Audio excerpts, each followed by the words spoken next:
ये मानव की देह है, ये मानव का शरीर मिल तो गया। इस शरीर को पाने के बाद दुनिया के सारे दुख, दुनिया की सारी तकलीफें, दुनिया का सारा कष्ट, दुनिया के सारे रोग, बीमारी, दुख, हमारे जीवन में जो जो लिखा हुआ होगा वो सब आएगा, सब प्राप्त होगा। पर ऐसा नहीं है कि दुखी दुख मिलेगा। शिव महापुराण की कथा कहती है, जैसे दिन होता है, रात होती है, धूप होती है, छांव होती शिव है, महापुराण कथा। उसी तरह सुख होता है, दुख होता है। और उस सुख और दुख में जिसने भगवान का गुणगान कर लिया, जिसने भगवान का भजन कर लिया, उसकी जिंदगी सार्थक हो जाती है और उसका जीवन आनंदित हो जाता है। हम अपने बच्चों को बुरी नज़र से बचाने के लिए बहुत प्रयास करते हैं, ये कि गलत है? अपने बच्चों को बचाने के लिए बुरी नज़र से बहुत प्रयास करते हैं।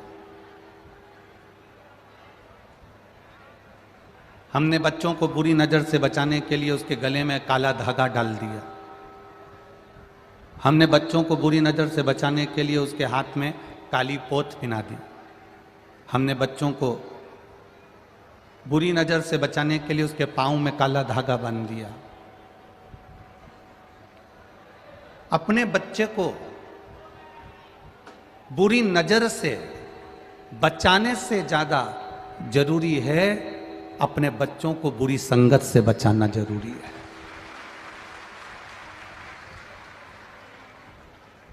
यदि बुरी नज़र से हमने बच्चों को बचा लिया, बुरी नज़र से हमने बच्चों को रोक लिया, और बुरी संगत में अगर हमारा बेटा चले गया, बुरी संगत में हमारी बेटी चली गई, बुरी संगत में हमारा परिवार का कोई व्यक्ति चले गया, तो बुरी नज़र से बचाने से फायदा कौन सा हुआ?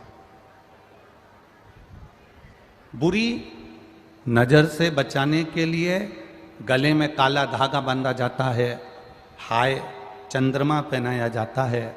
बुरी नज़र से बचाने के लिए हाथ में काली पोत बांधी जाती है। बुरी नज़र से बचाने के लिए पाँव में काला धागा बांधा जाता है। पर मेरा निवेदन है, बुरी संगत से बचाने के लिए बच्चों के गले में एक रुद्राक्ष अवश्य पहना देना चाहिए, तो वो बुरी संगत से बच जाए।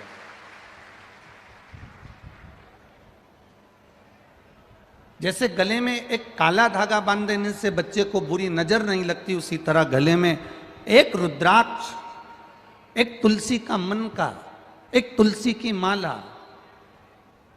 पहन लेने से बुरी संगत नहीं मिलती है। बुरी संगत, हमारा बच्चा बुरी संगत से बच सकता है। पहले भी कहा, आज फिर कहते हैं, सुंदरता होगी तो लुच्चों की नजर होगी। आप अगर सुंदर हो तो लुच्चों की नजर आप पर है। सुंदरता होगी तो लुच्चों की नजर होगी। गले में चेन होगी तो चोर की नजर होगी। और गले में अगर रुद्राक्ष होगा तो मेरे महादेव की नजर होगी। ये निश्चित है।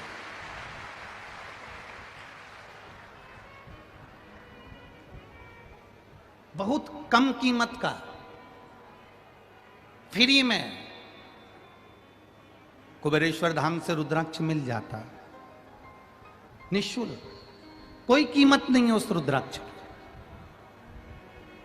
आप कुबेरेश्वर धाम जाते हैं, रुद्राक्ष ले लेते हैं, वो निःशुल्क रुद्राक्ष कुबेरेश्वर धाम से मिलना प्रारंभ हुआ। आप लोग लेकर भी आए। पर एक निवेदन करूंगा, तुम्हारे सोने की चेन की कीमत होगी, तुम्हारे गले में पड़े हुए हार की कीमत होगी, तुम्हारे हाथ में पहनी हुई सोने की चूड़ी की कीमत होगी, हीरे की कीमत होगी, अंगूठी की कीमत होगी। रुद्राक्ष की कोई कीमत कुबेरेश्वर धाम पर नहीं लेते। पर तुम्हारे मृत्यु के समय पर, तुम्हारे दुख के समय पर, तुम्हारी तकलीफ के समय पर, तुम्हारे कष्ट के समय पर, तुम्हारे कर्ज के समय पर, तुम्हारे कहीं ना कहीं उलझन के समय पर उस रुद्राक्ष की कीमत तुम्हें समझ में आएगी कि भले निशुल्क मिला पर उसकी कीमत क्या है, वो रुद्राक्ष की महत्वता क्या है, उस रुद्राक्ष का महत्व क्या है। हमने अपने जीवन की सार्थकता क्या बनाई है? हम अपने जीवन की सार्थकता क्या बना रहे हैं? जो माता पिता अपने बच्चों का हाथ पकड़कर महादेव के मंदिर तक लेकर जाते हैं, जो माता पिता अपने बच्चों का हाथ पकड़कर हाथ में जल का पात्र देकर महादेव को जल चढ़वाते हैं, जो माता पिता अपने बच्चों को सत्संग तक लेकर आते हैं, जो माता पिता अपने बच्चों को कथा तक लेकर आते हैं, जो माता पिता अपने बच्चों को तीर्थ तक लेकर जाते हैं, वही बच्चे जिनका तुमने बचपन में हाथ पकड़कर मंदिर तक लेकर गए हो, वही बच्चे बड़े होकर तुम्हारा हाथ पकड़कर तुम्हें तीर्थ करा देते हैं। उन बच्चों को संस्कार आप दीजिए, उन बच्चों को विद्वत्ता आप दीजिए, उन बच्चों को ज्ञान आप दीजिए।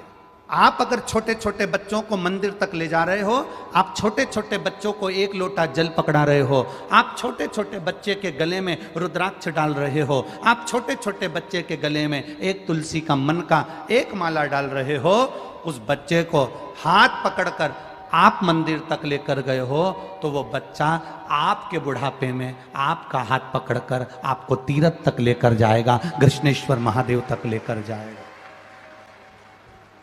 और जिन माता पिता ने अपने बच्चों को हाथ नहीं पकड़ा, गोदी में नहीं लिया, लाड़ नहीं लड़ाया, स्नेह नहीं किया, कभी उन बच्चों को, छोटे छोटे बच्चों को आप होटल तक ले गए, छोटे छोटे बच्चों को आप चाउमीन खाने तक ले गए, छोटे छोटे बच्चे को पानीपत था गोलगप्पा खाने के लिए ले गए, छोटे छोटे बच्चों को मेला घुमाने के लिए ले गए, छोटे छोटे बच्चों को गार्डन घुमाने के लिए ले गए, पर छोटे छोटे बच्चों को आप अगर मंदिर तक लेकर नहीं गए तो होटल का रास्ता तुमने दिखाया है, तो वो अपनी धर्म पत्नी को भी होटल का रास्ता दिखाएगा। गोलगप्पे का रास्ता तुमने दिखाया है, वो अपनी पत्नी को गोलगप्पे का रास्ता दिखाएगा। चाउमीन का रास्ता तुमने दिखाया है, वो अपनी पत्नी को चाउमीन का रास्ता दिखाएगा। अगर तुमने उसको बचपन से ही मंदिर का रास्ता दिखाया तो वो भी अपनी अर्धांगिनी को और अपने बच्चों को मंदिर का रास्ता दिखाएगा। बच्चों को जीते जी कुछ ऐसा देकर चले जाओ कि उसके पास में अगर मरने के बाद, तुम्हारे मरने के बाद कुछ नहीं भी हो, परिवार भी अगर साथ छोड़ दे, रिश्तेदार भी अगर साथ छोड़ दें, कुटुंब वाले भी अगर साथ छोड़ दें, नातेदार भी अगर साथ छोड़ दें, तो बचपन से बच्चे का हाथ महादेव के हाथ में पकड़ा कर चले जाओ तो वो हाथ नहीं छोड़ेगा, ये निश्चितता है।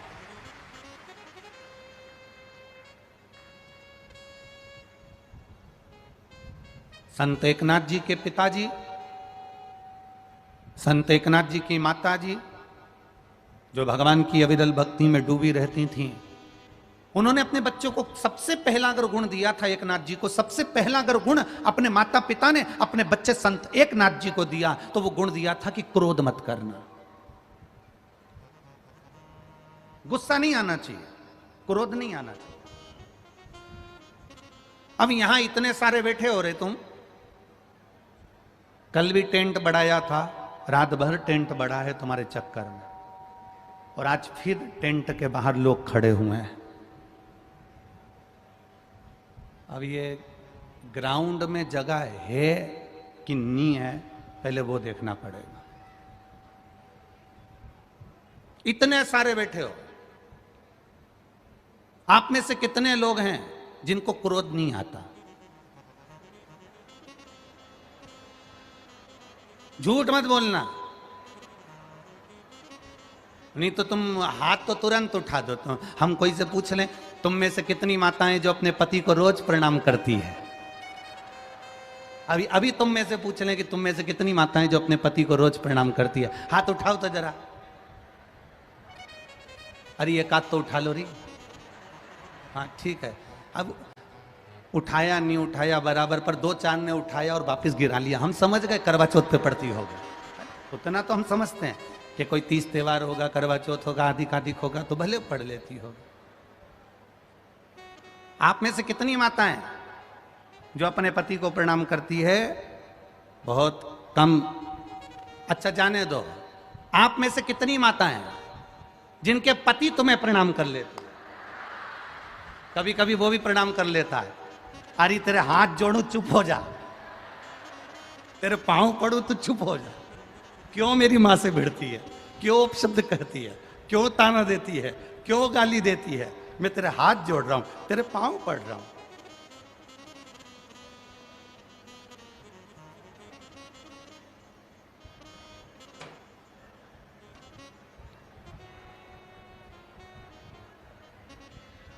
कल एक भाई ने पत्र लिखा, वो पत्र हम जायसवाल जी के यहाँ, प्रदीप जी जायसवाल जी के यहाँ ठहरे हुए हैं ना, विधायक जी के यहाँ, तो वहाँ पर वो पत्र रखा है। अगर उनकी बहुएं कहेंगी तो हम दे देंगे वो। तो वो पत्र नीचे आया और पत्र कार्यकर्ता लेकर शाम को जब ऊपर आए तो वो पत्र लेकर आए। उस पत्र में एक भाई ने लिखा था, गुरुजी हम सब नवयुवक लड़कों की तरफ से आपको धन्यवाद, जो हम नहीं कह पाते हैं वह आप व्यासपीठ से कह देते हो।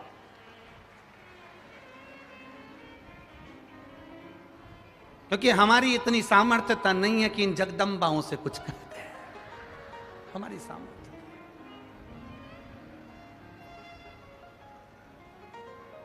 क्रोध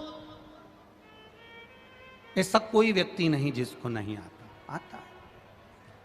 पर आज से नियम ले लो कि मैं गुस्सा करूंगी, क्रोध करूंगी तो 12 बजे से 4 बजे तक करूंगी। कितनी बजे तक? जम के बोलो जरा।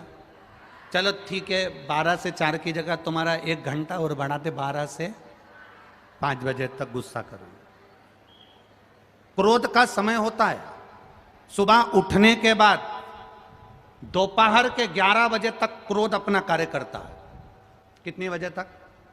सुबह आप उठे, बस आपने उठते से ही, सुबह होते से ही बच्चों पर, स्कूल जाने वाले बच्चों पर, टिफिन बनाते समय, सास बहू पर, बहू सास पर, भोजन बनाते समय, रसोई घर के अंदर, ये जो सुबह का समय होता है, सुबह से लेकर 11 बजे तक, 12 बजे तक क्रोध बढ़ता है। क्रोध का 2 समय है, एक सुबह उठते से ही दोपहर के 12 बजे तक, और एक शाम को 6 बजे से लेकर रात्रि को 9 बजे तक। यह क्रोध का समय है।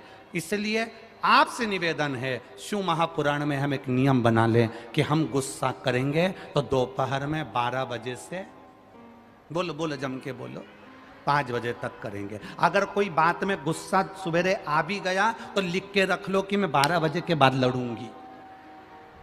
तुम लिख के रखो कितनी बजे लड़ूंगी, बोलो बोलो जम के बोलो, 12 बजे के बाद।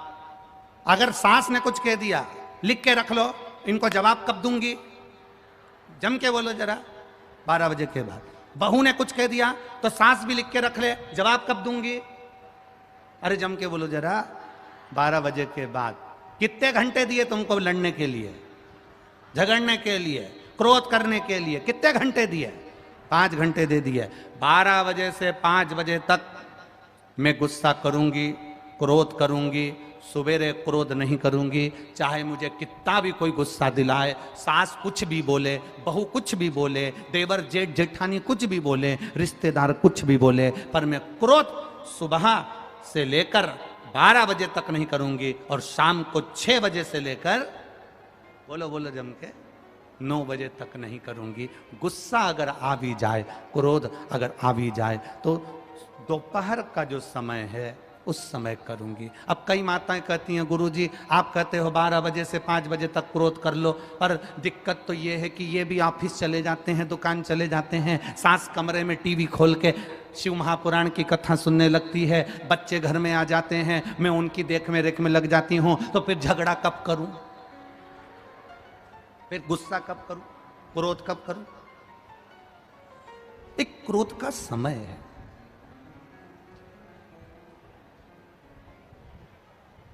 बनाओगे क्या नियम कि नहीं बनाओगे? बोलो बोलो, जम के बोलो जरा। कितने लोग नियम बनाएंगे? जरा हाथ उठाओ तो जरा। कि सवेरे के समय में क्रोध नहीं करूंगी, शाम के समय रात्रि को क्रोध नहीं करूंगी, करूंगी क्रोध तो दिन में करूंगी। दिन में जब सब चले जाएंगे, आपको अगर क्रोध आएगा भी, आप उस गुस्से को पीना सीख जाओगी। जिसने अपने क्रोध को पीना सीख लिया वो शंकर नीलकंठधारी बन गया, वो शिव बन गया।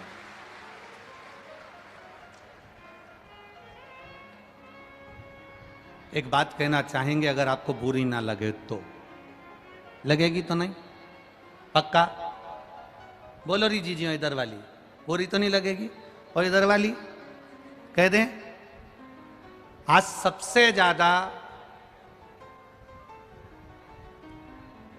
ज्यादा परिवारों में किसी बात पर अगर झगड़ा हो रहा है तो वो केवल उसके अहम के कारण हो रहा है।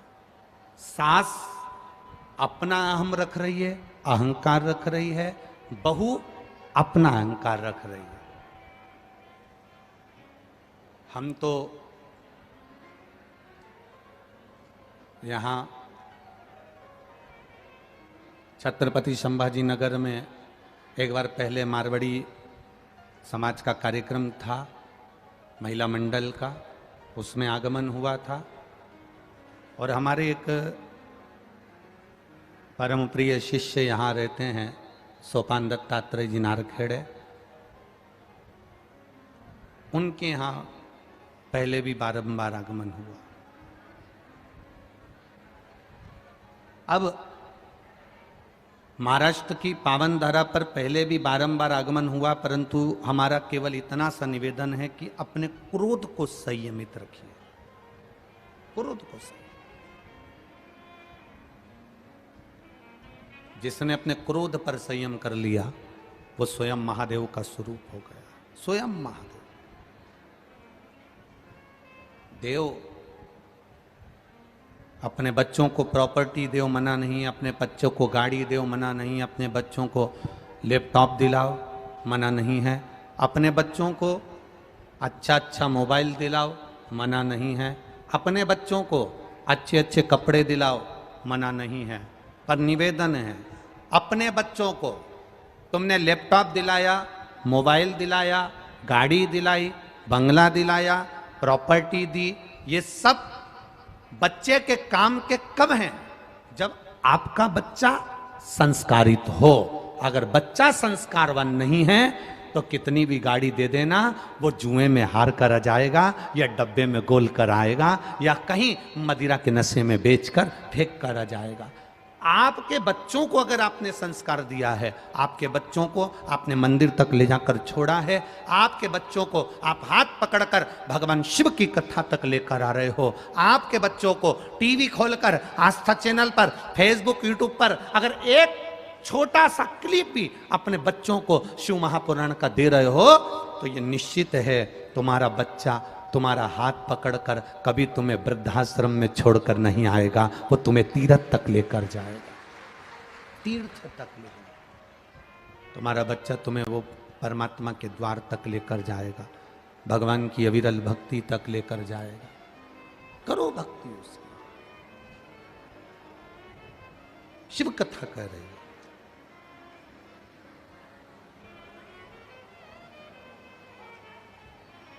अपनी जिंदगी को ठीक तरह से जीना सीख लो। शंकर भगवान माता पार्वती जी से एक शब्द कहते हैं, मां जगत जननी जगदम्बा से एक शब्द कहते हैं। शिव जी मां पार्वती जी को एक बात हमेशा कहते आए हैं, सुनो पार्वती, विषम परिस्थिति में भी पार्वती विषम परिस्थिति में भी जो मुस्कुराना सीख जाता है, विषम परिस्थिति में भी जो मुस्कुराना सीख जाता है, पार्वती जी सुनो, फिर वो अपनी जिंदगी में कभी मुड़कर नहीं देखता, वो आगे बढ़ना अपने आप सीख जाता है।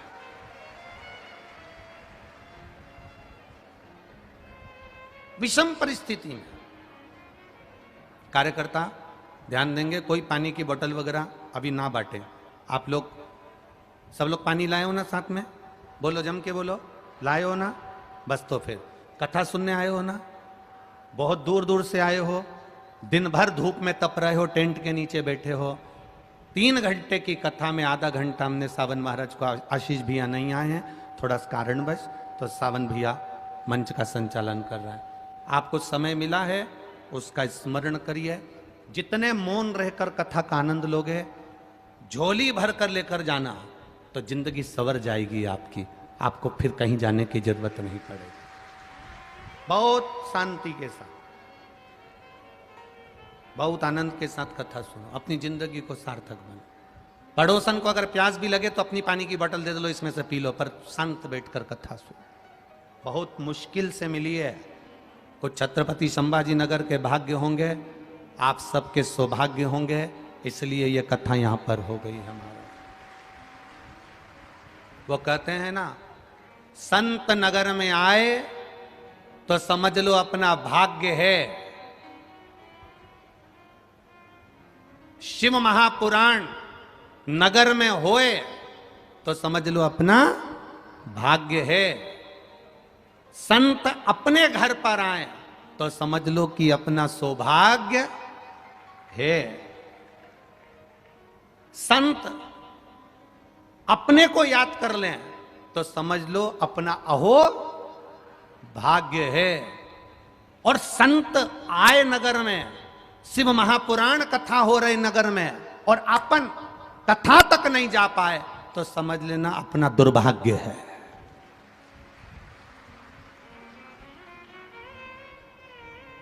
फिर अपना दुर्भाग्य है। कोई पूर्व का पाप हो गया होगा इसलिए अपन कथा तक नहीं पहुंच पाए, टीवी चालू कर कर कथा नहीं सुन पाए, कोई कारण हो गया होगा, भगवान का भजन नहीं कर पाए, हो जाता है। करो भक्ति, भगवान की अविरल भक्ति को धारण करिए, बहुत मुश्किल से मिलती है। जीवन बड़ा विचित्र है, इसको जीने का तरीका सीखिए। मुस्कुरा कर जियो, प्रसन्नता में जियो, आनंदता में जियो। देव बच्चों को प्रॉपर्टी दे दो, धन दे दो, दौलत दे दो, सत्ता दे दो, वैभव दे दो, पर बच्चों को संस्कार जरूर देना। 20 वर्ष तक माता पिता बेटे को पढ़ाते हैं, बच्चे को पढ़ाते हैं और राम बनाने की चेष्टा करते हैं कि मेरा बच्चा राम बन जाएगा। 20 वर्ष तक माता पिता बच्चे को पढ़ाते हैं और राम बनाने का प्रयास करते हैं, और 20 दिन की कुसंगति, केवल 20 दिन की गलत संगति बेटे को किसी की मिल जाती है और बच्चा राम बनने की जगह रावण बन जाता है। मात्र 20 दिन की कुसंगति बेटे को रावण बना देती है। आप देओ, सब कुछ देओ। मेरा एक निवेदन छत्रपति संभाजी नगर की इस पावन धरा से, जायसवाल परिवार की इस पावन पुण्यमय शिव महापुराण कथा से, सत्यम शिवम सुंदरम, इस कथा के माध्यम से इतना जरूर कहना चाहूंगा, घर में जितने सदस्य रहते हैं, घर में जितने परिवार वाले रहते हैं, उनके आपस में प्रेम की जिंदगी जीना चालू करो। आजकल प्रेम की जिंदगी खत्म हो गई और थप्पड़ की जिंदगी चालू हो गई। काय की जिंदगी चालू हुई है? थप्पड़ की। एक पति पत्नी में झगड़ा हो गया, बड़ा भयंकर झगड़ा,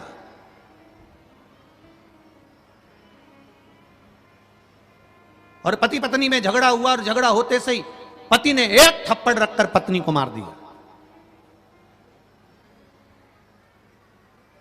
पत्नी रोने लगी। पति को बाद में पछतावा हुआ, और पति को जब बाद में पछतावा हुआ तो पति ने पछतावे में आकर अपनी पत्नी से कहा, देख, जिसका प्रेम ज्यादा होता है ना, थप्पड़ उसी को मारा जाता है।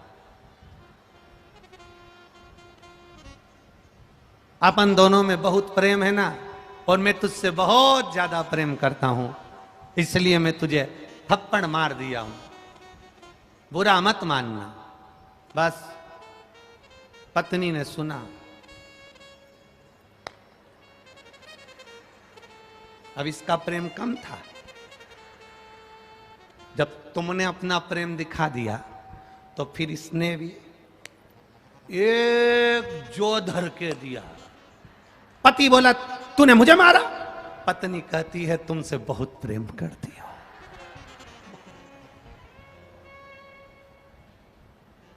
तुम ही बोले हो, जिससे ज्यादा प्रेम होता है उसी को थप्पड़ मारा जाता है। तो पत्नी कहती है, जितना मैं करती हूं उतना तो तुम कभी नहीं करे होगे। पति ने बोला, वो तो लग रहा है, दिख रहा, लग रहा। थप्पड़ का प्रेम नहीं होना चाहिए। ये प्रेम किसी काम का नहीं। बच्चों को मार कर अगर सीधा करा जाए तो वो प्रेम किसी काम का नहीं। बच्चों को पीट कर अगर सही करा जाए तो वो सही करना किसी काम का नहीं। पत्नी को गाली देकर अगर सीधा करा जा रहा है तो वो किसी काम का नहीं है। पति को अपशब्द कहकर सीधा करा जा रहा है तो वो किसी काम का नहीं है। सास बहू को अपशब्द और ताने देकर, गालियां देकर अगर सीधा कर रही है तो वो किसी काम का नहीं है। बहू सास को अपशब्द कहकर अगर सीधा कर रही है तो वो किसी काम का नहीं है। जिस घर में, परिवार के सदस्य रहते हैं, वहां प्रेम थप्पड़ का नहीं होना चाहिए। वहां प्रेम केवल प्रेम जैसा होना चाहिए। जब दुख की घड़ी आए, हमारा पूरा परिवार एक साथ खड़ा होकर उस दुख को समाप्त कर दे तो समझ लो कि ये प्रेम है, ये स्नेह, ये प्रेम, ये वात्सल्यता, ये करुणता, ये स्नेह है। तब समझो कि ये श्रेष्ठता है। शिवजी पार्वती जी से कहते हैं, पार्वती, बहुत कठिनता में मिलने वाला ये मानव देह है पार्वती, बहुत कठिनता में मिलने वाला है यह मनुष्य का शरीर। और इस मनुष्य के शरीर को प्राप्त करने के बाद भी अगर कोई भगवान की भक्ति से वंचित हो गया तो उसका जीवन बेकार, उसका जीवन व्यर्थ गया। अहम आ जाता है, अहंकार आ जाता है, और उस अहंकार में सुख का भान नहीं हो पाता।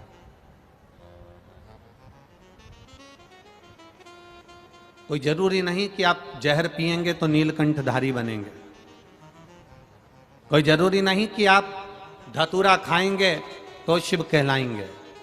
जरूरी यह है कि हम अपने घर में रहकर भी अगर क्रोध को पी रहे हैं, अपशब्द को पी रहे हैं, तानों को पी रहे हैं, आड़ी टेढ़ी जो बात बोली जा रही है, अपशब्द कहे जा रहे हैं, गालियाँ दी जा रही है, ताने दिए जा रहे हैं, अपशब्द बोले जा रहे हैं, हम उसको पी रहे हैं, तो भी समझ लो कि हम भगवान शंकर का एक अंश अपने भीतर धारण कर कर रखे हुए हैं। भगवान शिव का एक स्वरूप अपने भीतर धारण कर कर रखे हुए, एक अंश अपने भीतर है।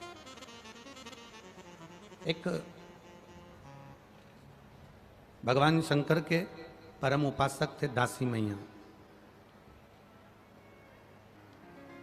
कर्नाटक की पावन धरा पर रहते थे। बढ़ाओ ना भाई। कर्नाटक की पावन धरा पर रहते थे दासी मैया। क्या नाम था उनका? जम के बोलो जरा। दासी मैया, शिव जी के परम भक्त, शंकर भगवान के परम उपासक।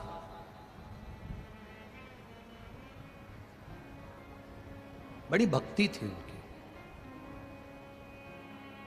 मिट्टी को उठा लेते थे, धूल को उठा लेते थे, और मिट्टी को उठाने के बाद उसका एक शिवलिंग बनाकर किसी वृक्ष के नीचे उसकी पूजन किया करते थे। वृक्ष के नीचे उसका आराधना करते थे, पूजन करते थे। जिनका नाम था दासी मैया, कर्नाटक के रहने वाले थे। उनके पिताजी का एक काम था, वो था कपड़े बुनने का, वस्त्र बनाने का, कपड़ा बुना करते थे। बचपन में दासी मैया जब 8 वर्ष के थे, मिट्टी को इकट्ठा करते, उसको गीला करते, उसका शिवलिंग बनाते और उसकी पूजन करते। समय निकलता गया, दासी मैया बड़े हो गए, और बड़े होने के बाद दासी मैया की शादी हो गई, कपड़े बुन रहे हैं,